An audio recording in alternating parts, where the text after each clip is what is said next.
everyone, Novels Wonderland here. Thank you all for the love and support you've shown me and the channel. JJK, Naoya Zenin Reborn as a Woman Chapter 35 to 39, Finger 16, 07 Word sorcerers who wield projection sorcery are born with an innate sensitivity to time. Ask an ordinary person to count 60 seconds, and they'll almost always run fast or slow. Ask Naoya, however, and no matter how many times she counts, no matter how many seconds she measures, every single reading aligns perfectly with the most precise atomic clock. 1 second is 1 second, the fundamental unit of projection sorcery, defined as 1/86,400th of a solar day. Its length does not bend to human will. And yet, for the first time in her life, standing before the domain the cursed spirit had just expanded, Naoya felt time grow hazy. Has the 3-minute limit hit yet? How much longer can I hold on? Is it time? Or is it nowhere near? Have I already gone over? No, not even 2 minutes have passed. The old hag's technique came surging toward her. Naoya snapped back to attention and poured everything into the domain clash. Hey, listen up. My technique is called projection sorcery. It splits a single second into 24 frames, lets me preset and execute movements at blinding speed to deliver supersonic attacks, and forces my opponents into a complete standstill. Naoya drew a breath and shouted it straight at the cursed spirit. A sorcerer who publicly discloses their technique can forge a binding vow in exchange for an amplification of its effects. She had no idea whether that trick would work on the thing in front of her, but if it bought even a 1 in 1,000 improvement to her odds, it was worth doing first and thinking later. To any outside eye, she had the upper hand, clearly. The old hag across from her was almost certainly expanding her domain for the very first time, and Naoya's own domain, Temporal Lunar Palace, had already claimed 2/3 of the enclosed space, and was still pressing forward, encroaching on the cursed spirit's territory. Under normal circumstances, she could have declared victory already. But Naoya didn't have that luxury of time. The 3-minute output limit wasn't a precise figure. The next second, her technique could blow a fuse, and she'd be left utterly defenseless, exposed raw to the cursed spirit's domain. It was like gambling. The unbearable, suspended weight just before the winning numbers are drawn.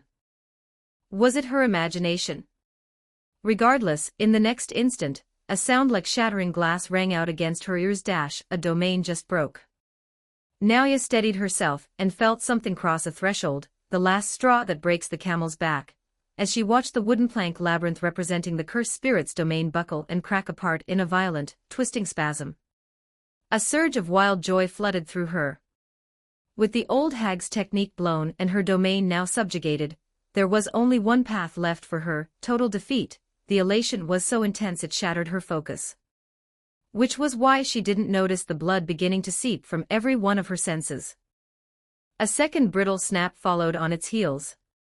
The churning otherworldly space before her lurched and collapsed all at once, and in the next second, the dark, damp underground hall reappeared around her. The old hag's massive, maggot-like body crashed heavily to the floor, releasing a shriek so piercing it nearly ruptured eardrums. Almost simultaneously, mere moments after Naoya shattered the old hag's domain, Naoya herself slammed into her 3-minute output ceiling. No, this is bad. Naoya jolted back to her senses. It wasn't that her domain expansion had caused her technique to blow, it was that her technique blowing had forced her domain to collapse. And unlike a normal technique burnout, during this period, it wasn't just her technique that went offline. Her cursed energy output dropped sharply as well. Her cursed energy, once a roaring river, was reduced to a trickle. Stripped of that near-omnipotent power, this body revealed what it truly was, a young girl's frame, frail and breakable. Her head pounded mercilessly. A red haze bled across her vision. Even so, she bit down hard, drew the wakizashi, and ran straight toward the monster. It must have caught even a split second of Temporal Lunar Palace. I have to kill it before it recovers. A cursed spirit was not human. It was a concentrated mass of cursed energy, without the fragile, intricate biological structure of a human body where damage means death. Its recovery speed far outpaced any sorcerer's, and it looked like it was already starting to heal. But with this body, even if the thing offered zero resistance, could she actually kill it? Don't think about it. Thinking leads to hesitation. The moment that slight, slender figure sprinted forward with everything she had, the floor beneath her feet lurched into a violent tremor. Her body, no longer reinforced by cursed energy, instantly lost its footing and stumbled, sending her crashing onto the cold concrete. What an earthquake! Why now, of all times, the shaking intensified. Standing had become nearly impossible. Naoya looked up and saw a jagged crack racing across the ceiling above her at terrifying speed. A cold, cobalt blue light came pouring down through the widening gap. Limitless technique, blue. Shattered concrete, twisted rebar, all of it defied gravity, spiraling upward. The ceiling was ripped open, a massive hole torn through it by brute force. The scattered debris was seized by a cobalt blue gravitational core, compressed and drawn together in a frenzied vortex, then came hurtling down toward the cursed spirit on the floor with earth-shaking force. The billowing clouds of dust were split apart in an instant by that streak of cobalt blue. Naoya pushed herself up from the ground, and through the settling haze, she looked up at the figure standing at the edge of the gaping hole above. It was a white-haired silhouette. Cough, cough.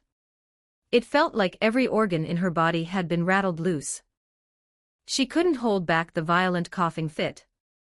Gojo Satoru. What was he doing here? The trembling ground finally went still. Under the full-force impact of blue, the old hag's bloated body had been reduced to a riddled ruin, its death throes echoing through the hall in a keening, agonized wail. Rubble and rebar were buried deep in its rotting flesh, and thick black cursed energy mist evaporated and dispersed from the countless holes punched through it.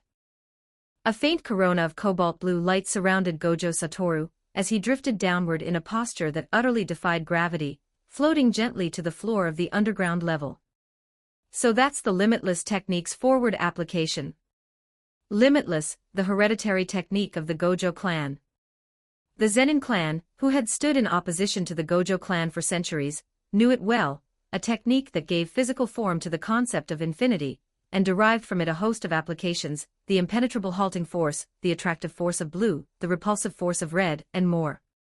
A fully omnipotent technique, with no apparent counter. Its only weakness was that without simultaneously awakening the 6 eyes, capable of sustaining the extraordinarily precise cursed energy control the technique demanded, the technique's nightmarish complexity made it completely unmanageable for any sorcerer. The old hag's body was collapsing fast. A single strike had finished off this special-grade cursed spirit that had barely been clinging to life, but Naoya, who had witnessed the terrifying destructive power of Gojo Satoru at his peak in a past life, found herself feeling that this blow had been almost underwhelming. Gojo Satoru walked slowly toward the disintegrating cursed spirit. Something suddenly occurred to Naoya, and she called out sharply. Wait, it's not over. The old hag can resurrect through her Changui vessels. You mean those girls locked up in the room upstairs? Gojo Satoru paused mid-step and turned his head toward her. His voice betrayed nothing. They're all dead already. Cleaned up all of the Changui. Naoya braced herself against the cold wall and forced herself, inch by inch, to stand. Gojo Satoru shook his head. My guess is that the cursed spirit itself, for some reason, voluntarily abandoned all of its puppets. Naoya was puzzled, and then she watched Gojo Satoru step into the remains of the cursed spirit, the rotting flesh parting and retreating around his every step. You'd have to see it to understand. Gojo Satoru crouched down and rummaged through the heap of decaying remains for a moment, then stood back up. Naoya noticed he had retrieved something in his hand. The white-haired young man walked up to her and casually held it out in front of her face. Hey, do you recognize this? Naoya looked closely. A purple-black finger, wrapped in death wax. Ryaman Sukuna's finger. She looked up at Gojo Satoru. Gojo Satoru gave it a careless flick, but in the next instant his voice dropped low.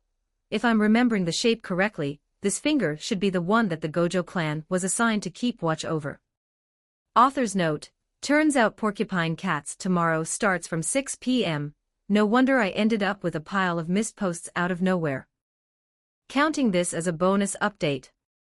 Seek, Walnut-chan New History, Arknight's Enfield, picked up a Gugagaga. Let's hit these goals. 100 Power Stones equals 1 extra chapter for the public. Chapter 36, Super Evolution. 1630 words. Ryaman Sukuna, legendary phantom king of the Heian era, a millennium gone, said to be a curse god born of human imagination and dread. The most terrifying king of curses in all of recorded history. In life, his body bore a double face and 4 arms. In death, he left behind 20 fingers, each saturated with cursed energy, and fragments of his soul, which scattered across Japan as special-grade cursed objects, lying in wait, biding their time, until the day they might gather and resurrect him in the flesh. The Gojo clans. That piece of information spun through her head several times over. 3 full seconds passed before Naoya fully absorbed it. When she finally came back to herself, she found herself staring straight into Gojo Satoru's cobalt blue eyes. You've got to be kidding me. So that's why it suddenly got that strong. Wait, hold on, that means, you people did this. This Sukuna finger, it was you. As if she'd caught the scent of a conspiracy, a chill crawled up Naoya's spine. The realization hit her, Gojo Satoru standing here, right now, was almost certainly not a friendly visit. She lurched backward sharply. You bastard, what are you planning, tying up loose ends? Silencing witnesses? Has my technique recovered yet? No, not yet. What do I do? With just a short blade, can I actually survive a fight against Gojo Satoru? Little Zenin sister, you really need to stop letting your mind go straight to fight everything. You can barely stand on your own 2 feet, and you're still trying to play tough. Gojo Satoru, however, didn't move an inch. He simply tucked the Sukuna finger back into his pocket and let out a sigh, and to think we meet again. Of all the places. I really didn't expect this. The way you're talking, are we supposed to know each other? Tisk, TSK. Don't make me sound like some creep who goes around pestering elementary schoolers. Gojo Satoru just shrugged. Naoya couldn't sense any killing intent from him, and that let her settle just slightly, though her palm stayed pressed against the hilt of her blade, ready to draw at any moment. In truth, the comfort it gave her was far more psychological than practical. Given that, there wasn't much point in panicking. She dropped her hand from the hilt entirely, raised her chin, and fixed him with a cold, contemptuous stare. Since you're not planning to attack me, mind explaining why a Sukuna finger under the Gojo clan's custody just turned up here? Catching Naoya's gaze, Gojo Satoru opened his mouth slightly. Well, I know you're completely in the dark, but honestly, I'm just as full of questions as you are right now. So you just came here to laugh at me, is that it? I'm not quite bored enough for that. Look, alright, just listen to me. Gojo Satoru had barely opened his mouth before he snapped it shut again. Naoya blinked, then immediately understood why. Footsteps. Coming from above. Someone was coming. Naoya's mind shifted instantly. When Gojo had barged in earlier, he must have blown straight through the barrier she'd set. Was it civilians who'd heard the commotion? Or an auxiliary manager? Gojo Satoru pressed a finger to his lips. The next second, Naoya felt her body go suddenly, inexplicably weightless. His hand hadn't even touched her, just hovering loosely behind her neck, and yet some invisible force had already wrapped itself around her entire body, lifting her off the ground against her will. Wait, what are you doing? Put me down. We can't stay here. We're leaving. I have legs, I don't need your help. No, you don't understand. Gojo Satoru's voice dropped, suddenly hard. If I leave you here, the person about to walk through that door will absolutely kill you. Naoya froze at that. Before she could ask another word, Gojo Satoru had already swept her up and launched into the air, clearing the gap to the 2nd floor in an instant. In the split-second blur of her peripheral vision, she caught a glimpse of a gray-haired, balding middle-aged man bursting into the building below, gasping for breath, his face twisted in fury as he roared up at them. Where the hell do you think you're going? Get down here, now. Who's that? Someone from the Gojo clan? Naoya twisted her head to ask, but Gojo Satoru didn't look back, and didn't answer. He simply flicked his fingertips, and the entire glass window of the corridor exploded outward with a thunderous crack. "We're gone." The words were barely out of his mouth before the two of them had punched through the shattered window and vanished, two streaks of motion dissolving into the Tokyo skyline. "I'm asking you, where did you drag me to? Is this still even Tokyo?" Naoya looked around. It appeared to be an unfinished suburban park, the kind still under construction. The silence was eerie, oppressive, broken only by the occasional call of birds somewhere among the trees. Not a single person in sight. Finding a place this completely empty in broad daylight in Tokyo was no small feat.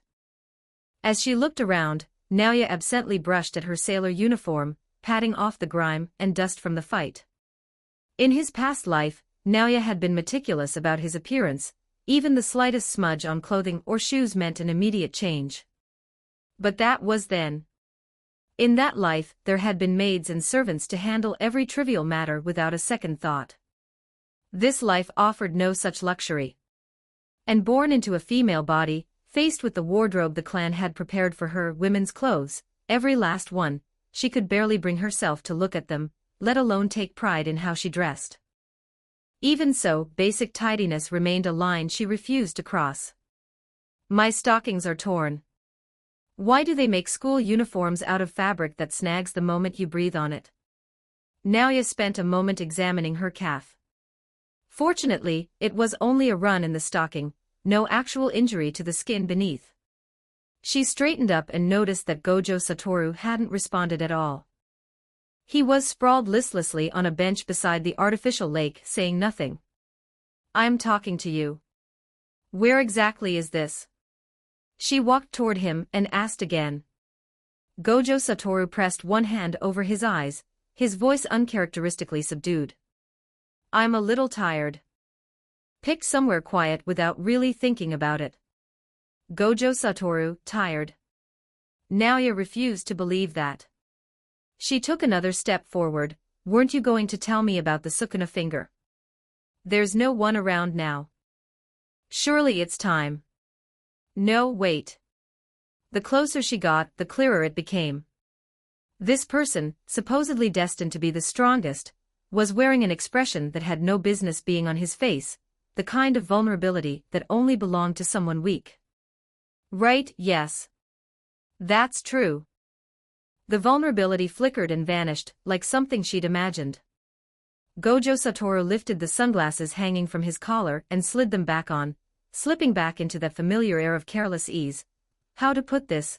It's actually a little awkward to say out loud. Anyway, you've already guessed it, haven't you? To trick the Zenin clan into making a move and humiliating themselves, the Gojo clan deliberately fed that Sukuna finger to the special grade cursed spirit. Already a special grade on its own, and then it absorbs Sukuna's cursed energy. Boom. Massive evolution. You know what I mean, right? Like Metal Greymon digivolving into War Greymon, could you possibly use a reference that makes sense to someone else? At the very least, something like Charizard mega-evolving. Charizard doesn't mega-evolve, ahem, we're getting sidetracked. Gojo Satoru cleared his throat and steered himself back on course. Anyway, you saw it yourself, that cursed spirit even learned domain expansion. When I got there, I walked right in on the two of you going head-to-head in a domain clash. Honestly, if its technique hadn't blown at just the right moment, dealing with it on my end would have taken actual effort. As for the goal, obviously, to go to war with the Zenin clan. Pretty much what I figured. Naoya murmured. Gojo Satoru gave a weary, almost mournful shake of his head, and let himself slump back against the bench. I was honestly shocked when I heard it, something about burying an entire school full of people alongside the Zenin clan. You saw the one who said it, right? That gray-haired, balding middle-aged man, he's the head of the Gojo clan. That's exactly why I said they'd kill you if you stayed, as if I'd ever go along with something that stupid. So I just went straight in. Got played, and now, with this whole mess made, the Jujutsu headquarters higher-ups are going to have one hell of a headache. Naoya had already suspected as much. Hearing it from Gojo Satoru's own mouth was really just for final confirmation. She slowly turned away.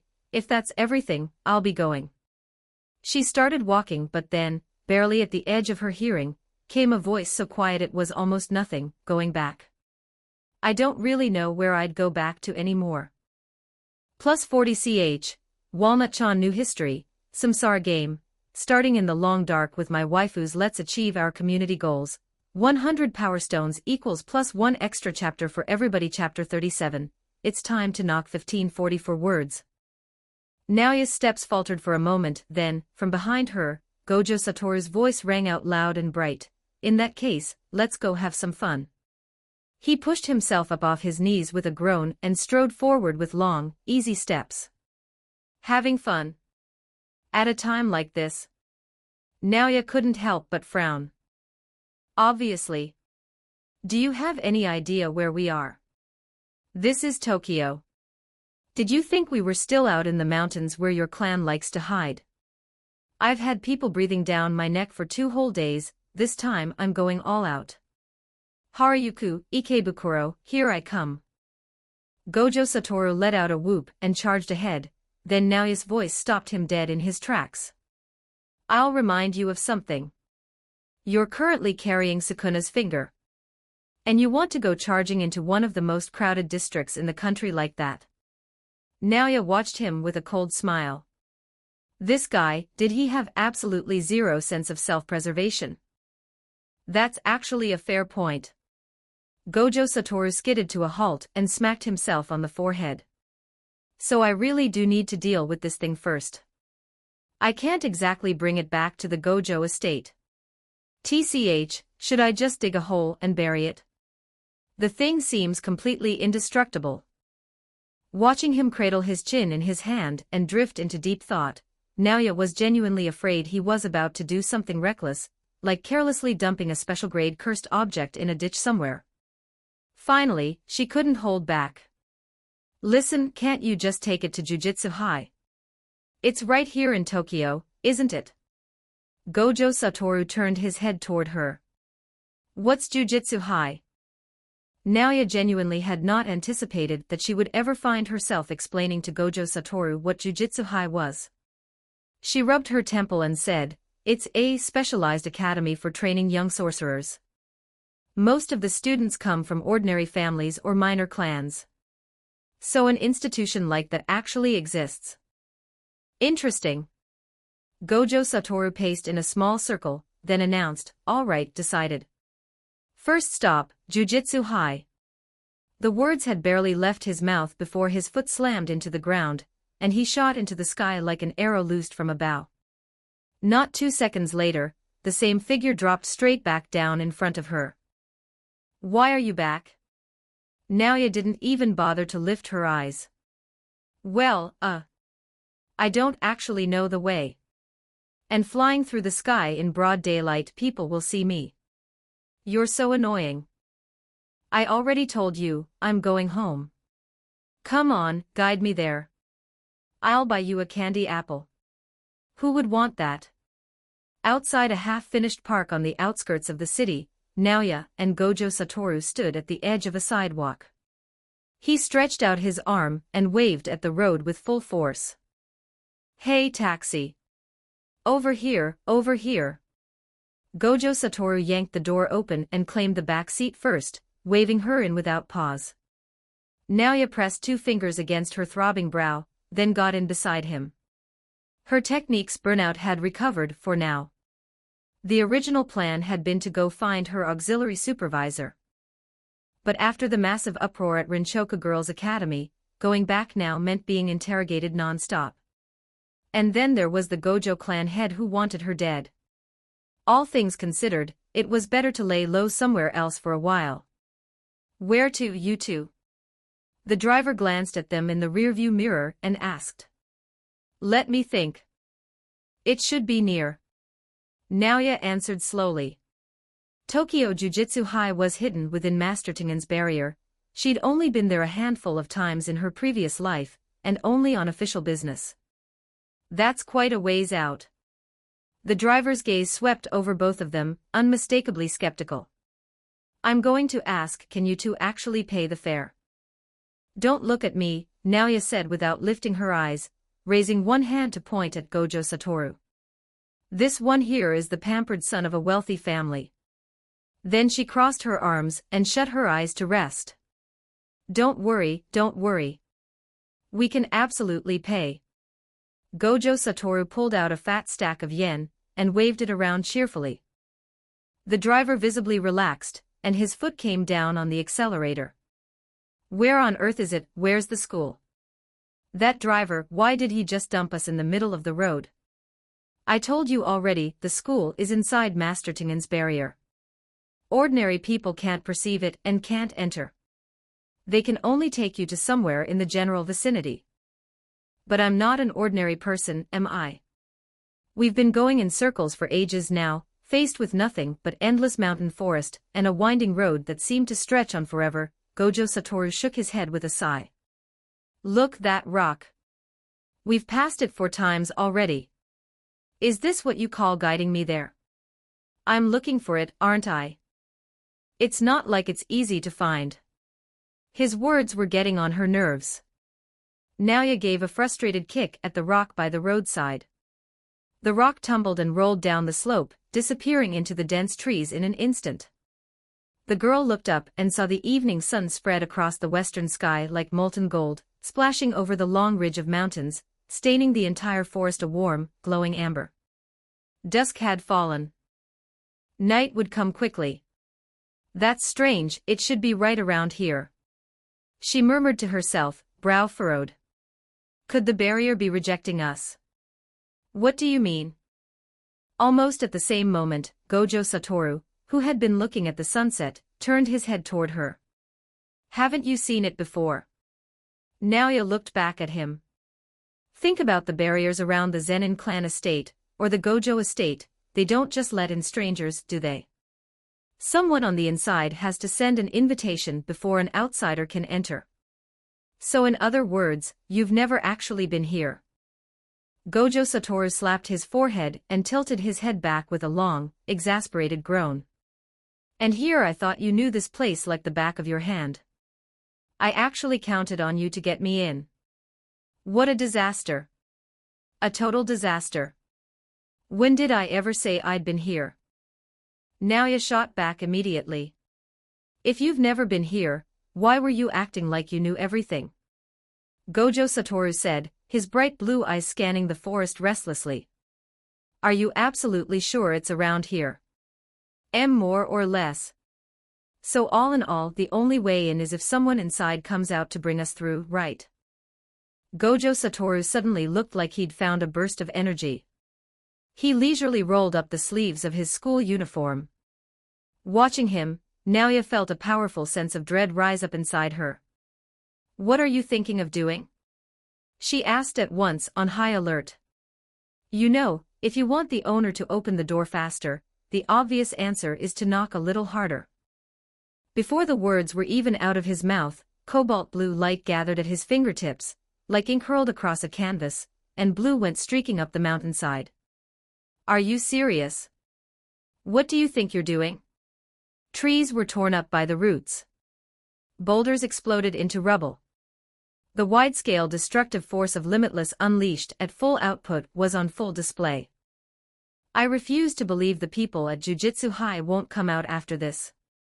When the self-defense force shows up, you'll behave yourself. Naoya stepped back half a pace to make sure she didn't get caught in the blast radius. So what, worst case, I just flee the country. The words hadn't left his mouth before an enormous black shape appeared directly above him, plummeting down like a mountain collapsing. He flicked his fingers as if he'd seen it coming all along, and the core of blue shifted direction in an instant, slamming straight into it. I told you someone would show up. Gojo shot Naoya a triumphant look, eyebrows raised. The massive dark shape had already crashed hard into the cliff face behind him. Naoya clicked her tongue and slowly raised her eyes toward the figure rounding the bend at the far end of the mountain road. A low voice carried down the path, "You, who are you?" "A sorcerer." "With power like that, and you're not using it for the right purpose, doesn't that feel like a waste?" The footsteps grew clearer.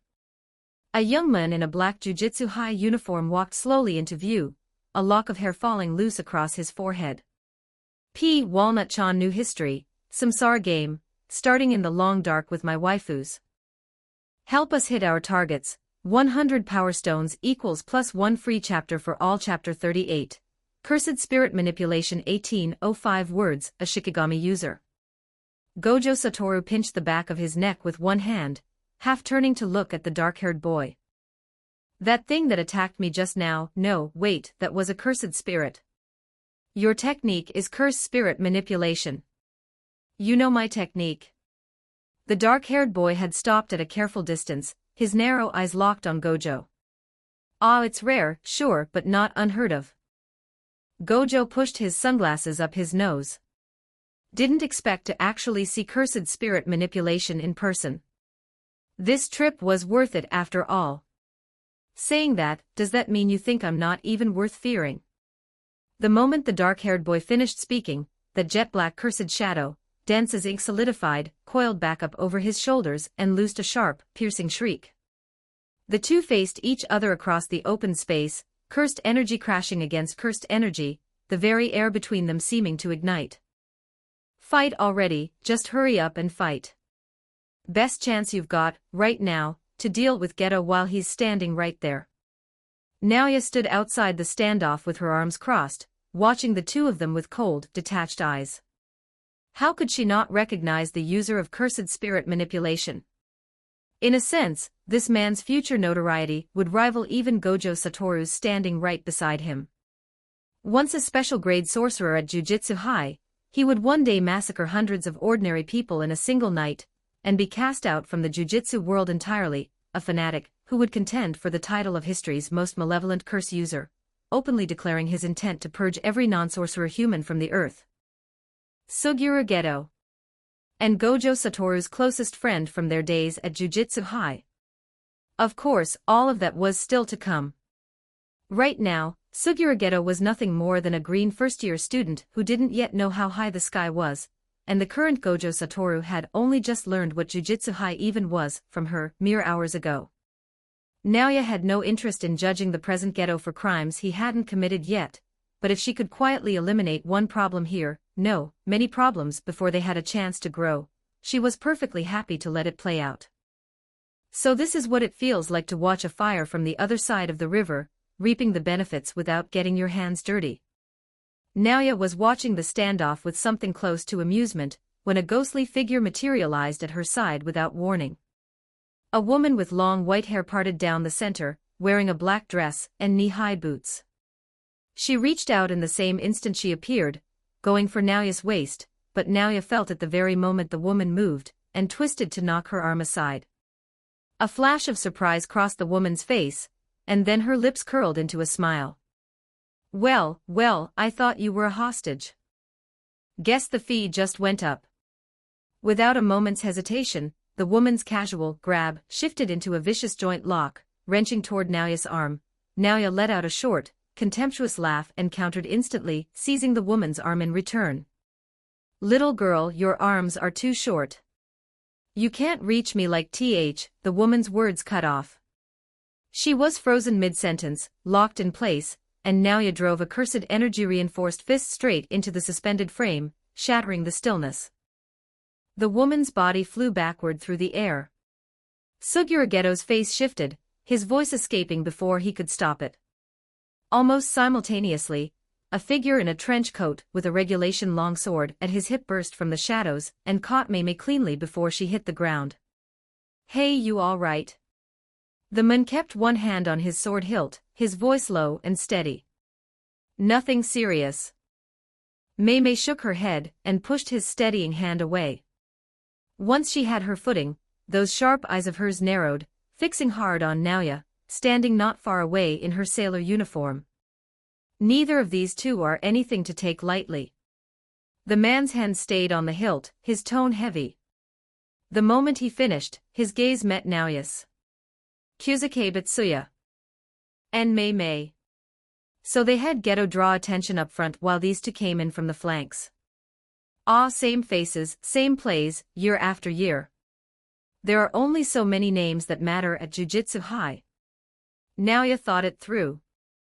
Grade 1 sorcerers were rare to begin with, even those who had never met face-to-face would still know each other by reputation, and both of these two had been working at that level for years. All the same, picking a fight with them right now would be anything but smart. With that settled in her mind, Naoya spread her hands and flashed a grin. Hey, listen up, all of you. That white-haired kid over there and I are completely unrelated, we just happen to be going the same direction. Every bit of damage in there is on him. You want someone to blame, blame him. Don't drag me into this. Kusakabe and Mei exchanged a glance. Then Mei turned back to Naoya with an easy smile. Little girl, as a general rule, anyone found in the company of a dangerous individual is considered a dangerous individual themselves. So let's start by making sure you can't move. This woman, she's definitely about to send her blackbirds in. Naoya's expression didn't flicker, but she wasn't worried. This one's whole method was directing crows in surprise attacks. With her reaction speed, she could handle it. Just then, a bellow rang out, full of authority, unmistakably in command, and every person in the area went still, heads turning as one. Everyone stand down. The newcomer was a powerfully built man with a buzz cut and a neat goatee, carrying himself with the kind of natural gravity that didn't need anger to command a room.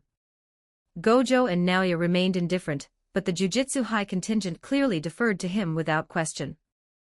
Yaga-sensei. Sugura Geto called out immediately. Yaga raised a hand to wave him off, then shifted his gaze to Naoya and Gojo. You two broke into our Jujutsu High. Even if you intend to use force, the proper thing is to introduce yourselves first and state your business, wouldn't you agree? Ah, I was thinking the same thing. It just got a little hectic back there and I forgot. My name is Gojo Satoru. Gojo pointed at himself with one finger, and then gestured back toward the girl behind him. This little brat here is Zenin something. Right, what's your name again? Zenin Naoya. Naoya sighed. She had been weighing the possibility of concealing her identity, but Gojo had just closed that door in one breath. Nothing for it but to answer honestly. And yet, those 5 plain words were enough to make Masamichi Yaga, Atsuya Kusakabe, and Mei all go pale at exactly the same moment. After a long pause, Yaga finally spoke. What could possibly bring both Gojo and Zenin together to a place like this? Gojo glanced left and right, then turned back to Yaga. Are you the one in charge here? I'm only a teacher. Yaga paused, then added that said the principal is away at the moment. I can handle this in his place. Good enough. Gojo clicked his tongue, clearly not thrilled with the answer, and his gaze swept meaningfully over the others still standing nearby. Yaga caught on immediately. Kusakabe, Mei, Geto, head back. Go find Shoko. Yaga-sensei. That's not acceptable, what if they, Geto started, but Kusakabe was already patting him on the shoulder, cutting him off. Let's go, Geto. You're new, so you don't know yet, these two are from the 3 great clans. They won't do anything to Yaga. Regardless, my appearance fee stays the same. Mei shot Naoya an unreadable half-smile, then turned and fell in behind Kusakabe. Geto watched their retreating backs, then looked again at the 3 standing off in front of him. He opened his mouth, thought better of it, clenched his jaw, and finally turned on his heel, striding quickly after Kusakabe and Mei. Only once their figures had completely vanished did Yaga pull his gaze back, gather his thoughts, and look at the 2 before him. What is it that actually matters enough to bring both Gojo and Zenin to Jujutsu High together? We just came from a school called Rincho Girls Academy. Gojo came straight to the point, no preamble. Yaga's pupils contracted sharply. The special grade cursed spirit attack that hit Rincho Girls Academy in Tokyo today, that was you too. This is a special grade cursed object. One of Ryaman Sukuna's fingers. We need somewhere to seal it. As he spoke, Gojo reached into his pocket and produced the jet black finger, pinching it between his fingertips and holding it out toward Yaga. Is this real? Yaga instinctively stepped back half a pace, every muscle in his body pulling taut. This is a trophy from one of the 3 great clans. Then why bring it here? Let me give you the short version. This finger leaked out from the Gojo clan. That cursed spirit just now leaked out from the Zenin clan. The two of them, boom, ran into each other and turned into one very annoying special grade cursed spirit. We exorcised it, but the finger can't be destroyed and can't go back to the Gojo clan. Who on earth could follow an explanation like that? Naoya had been standing there listening to Gojo's rambling account, and finally couldn't stop herself from rolling her eyes.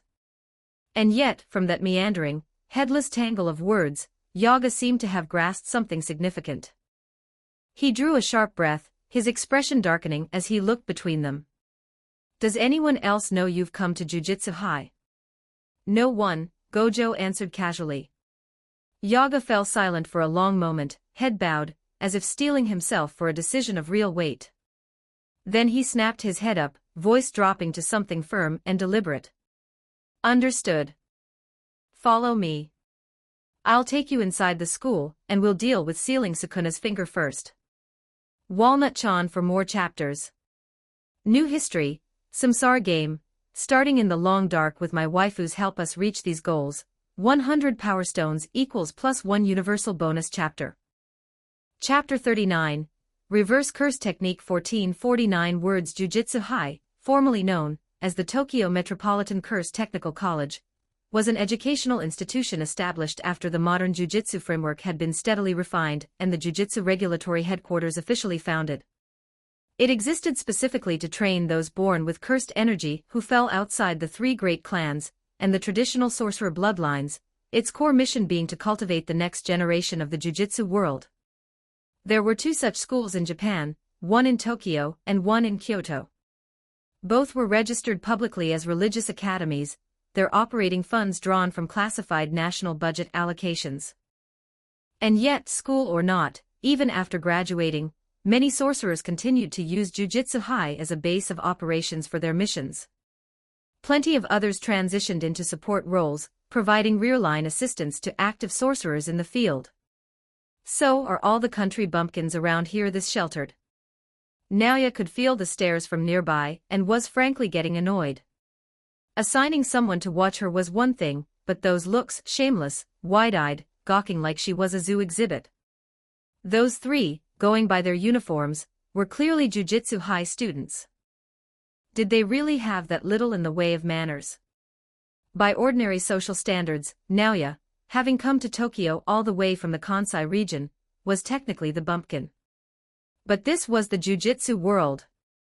And in the jujutsu world, the Zenin clan stood without question at the very top of the pecking order. At least, that was how she saw it. Whatever.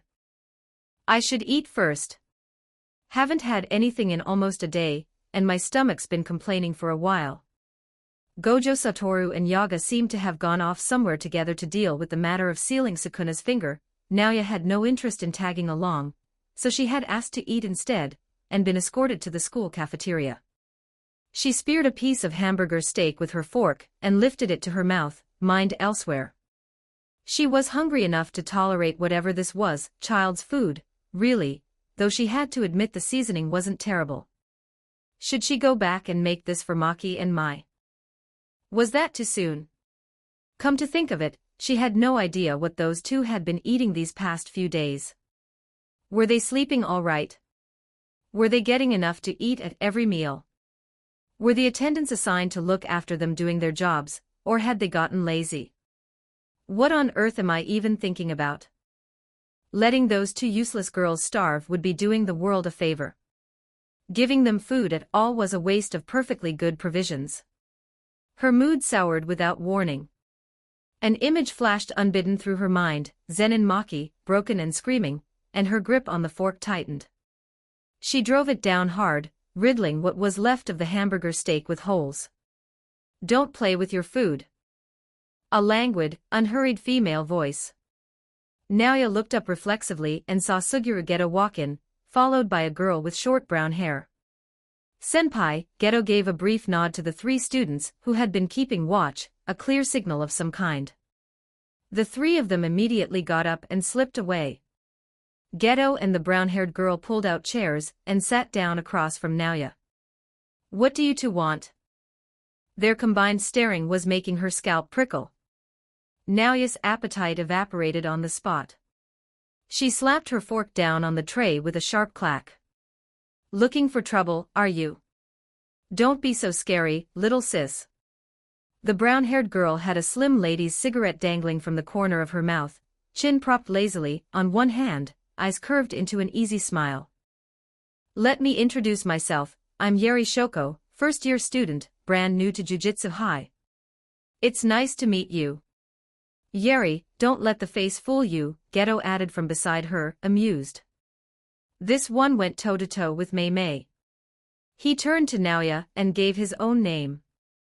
This girl, she's actually Yeri Shoko.